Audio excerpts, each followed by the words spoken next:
Fellas, welcome back to another episode of Co-Trainer. It's Cole, and we're going to talk about the $16 million Pikachu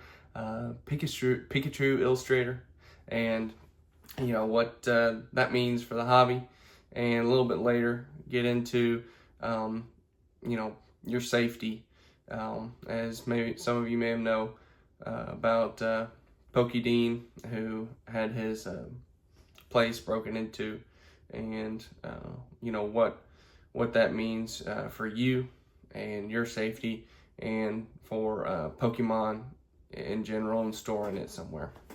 So if you guys remember, of course, back in 2020, 2021 was when Logan Paul started buying up all of the first edition base set booster boxes to open on stream and chase that Charizard to that first edition Charizard to sell to everybody and collect.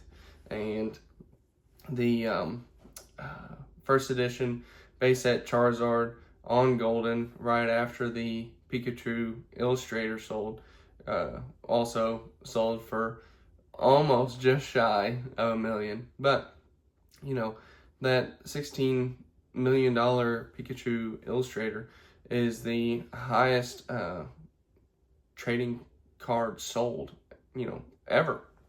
And that's just crazy. He bought it for somewhere a little over $5 million, and then was able to 3x his money on 16. It was crazy.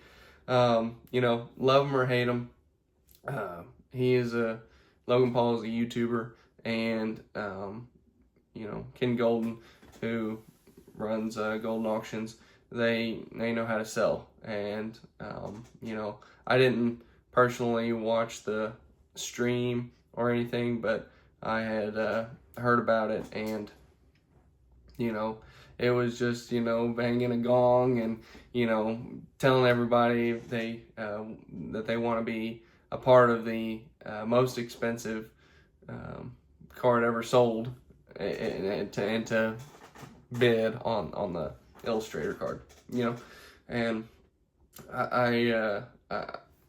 you can't really blame them for trying to pump up what they're trying to sell. I'm gonna advertise whenever I get product to sell, and they're doing the same thing. Whether you thought it was good or bad for the hobby, it happened. And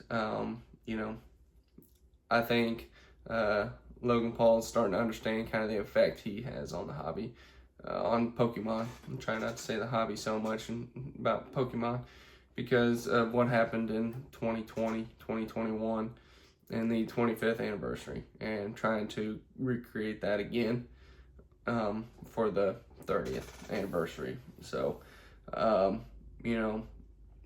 whether it's good for the hobby or not, for Pokemon or not, if it's just going to set a new ceiling for where Pokemon can go. Do I think that that card would resell for even higher in the future? I have no clue. I have no clue what will happen in the future, and neither does anyone else. Don't let them tell you that they know. But that card set a new ceiling for Pokemon and what it can do, and I think that the market will react from it, and I think it'll react positively for a time, because people are seeing that and they want to jump in. It's the same reason why I'm wanting to get into Pokemon right now, because I see that there's some money to be made, and I want to test the waters, try my hand in it.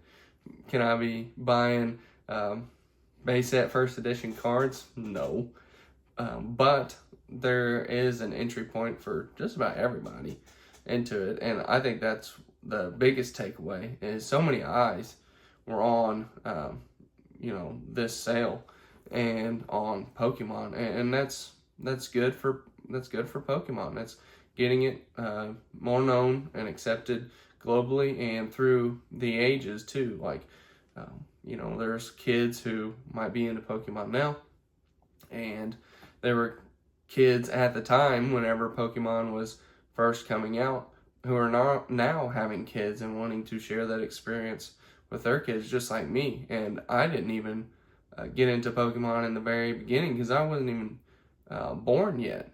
I mean, think about that. I mean, granted, I was born in 1999, and that would have been when the English cards came out in the United States, so technically I'd have been around the whole time, but I didn't get into Pokemon until somewhere in like 2009, 2011, maybe somewhere around there. I was 9 or 10, and that wasn't until I got into it and started playing the games and trying to trade cards on the playground with my buddies. I do remember that a little bit, having a binder, I remember bringing home one of my tins that I had all my cards stacked up in.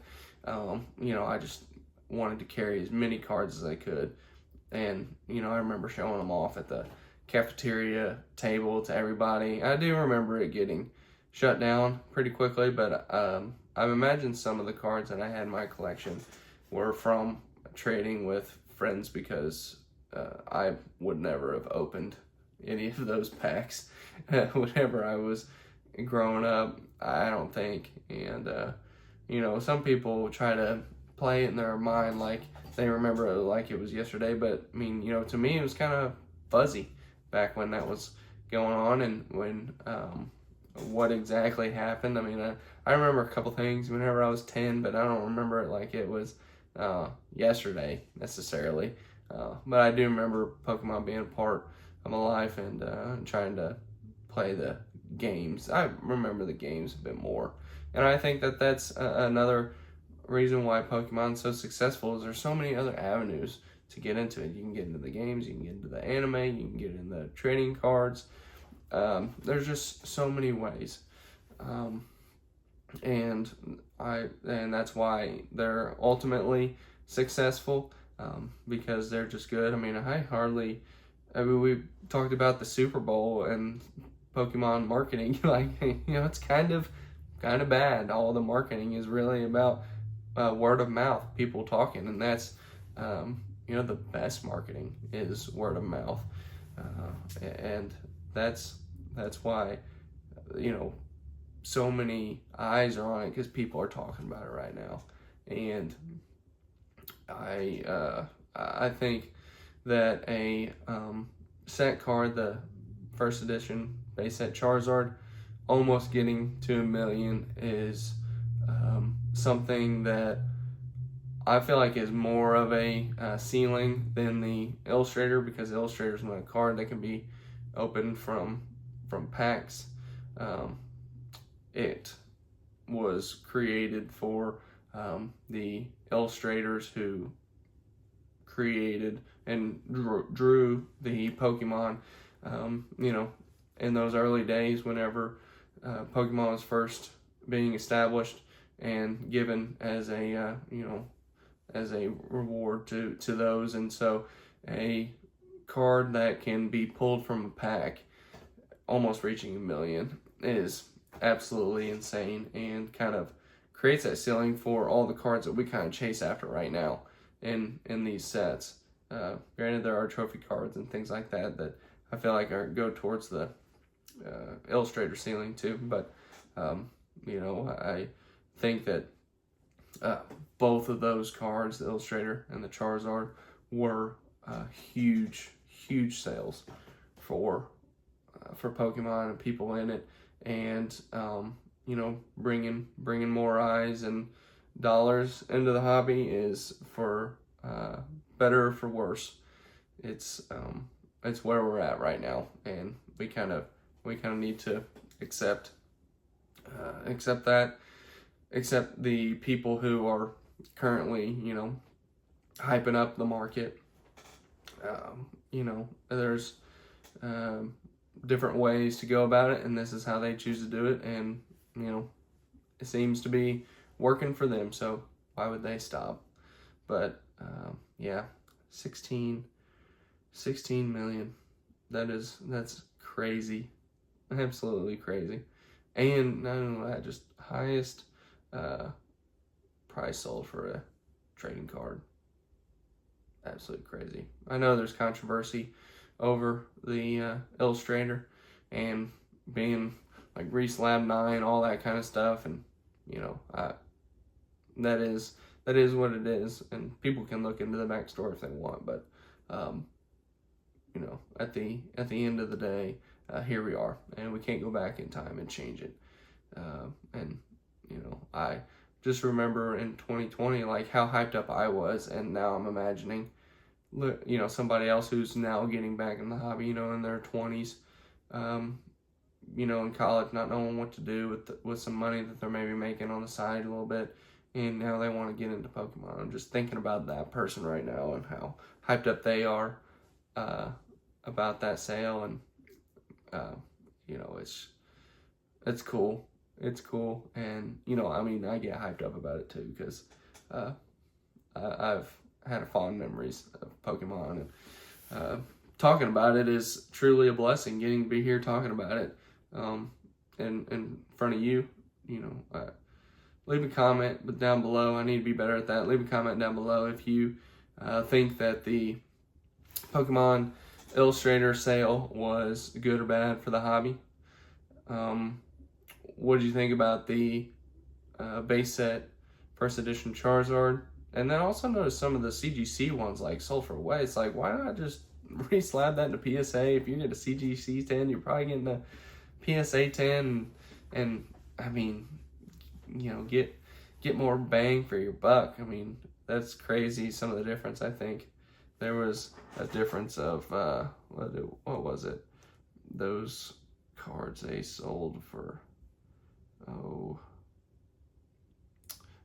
don't see it here, but they win $100,000 for the CGC 10 first edition Charizards. Like, re-slab it, maybe at least double it. I mean, I understand that the PSA one that sold behind the Pikachu Illustrator was the Logan Paul break, but still, you could have re-slabbed that and made a little bit more money. It wasn't me, can't afford it. Probably never will. That's fine. But I think that's all I've got for the Illustrator, and I wanted to get into PokeDean and what happened to him, and moving forward what that looks like for you and me. I don't know PokeDean, and I had never watched any of his videos before. I'm just kind of getting a handle on who I'm following in Pokemon right now in the YouTube space, but it seems to me like he was a rip and shipper who had a pretty good and successful Pokemon business going on, and he had his apartment broken into. It seemed like it was a very targeted attack. The people who broke in and stole Pokemon knew what they were after, and what does that mean for his safety and for our own safety even? Just be careful. People are watching, and be careful what you share, where, when you're gone. I know it's hard whenever you're traveling, especially if you do travel for Pokemon, you're going to be sharing that on the internet. But, have the security to protect you and others that you love that live with you if you keep it at home, and maybe you have to keep it off site, but, we're talking again about money that you'd have to spend to do that. But, the safety is the most important part of any of this, right? Like, if you're not healthy and if you're not safe, the money and the cards, they don't mean anything. I mean, at the end of the day, it's just shiny cardboard, and it's not anything that you should put your life in danger for. I hope that he continues to make some content, and that this person or people who committed this crime are found and brought to justice, but that it doesn't affect him, that they don't have that effect on him to take him out of Pokemon. But I have nothing behind me as far as product, but I'm hoping to have some. And my initial thought whenever I first started creating content was like making it known where I live in my videos, and been very cautious about doing that.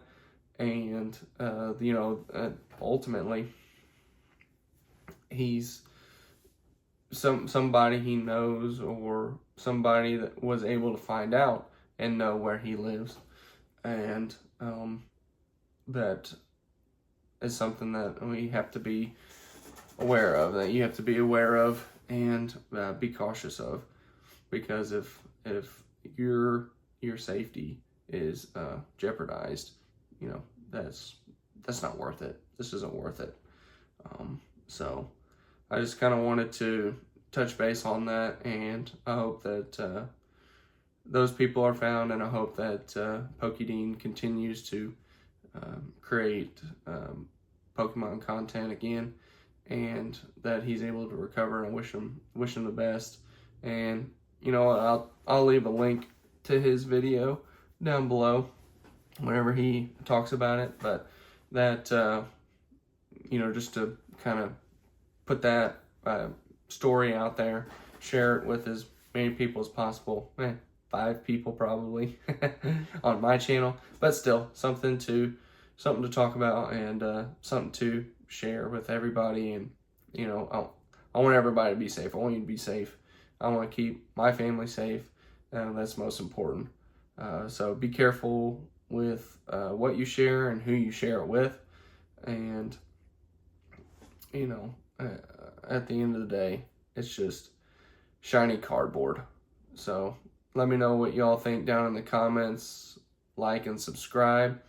And I'm gonna head out of here, and I just want to let you guys know that you can knock yourself out. Not literally. I need to come up with a better outro than that.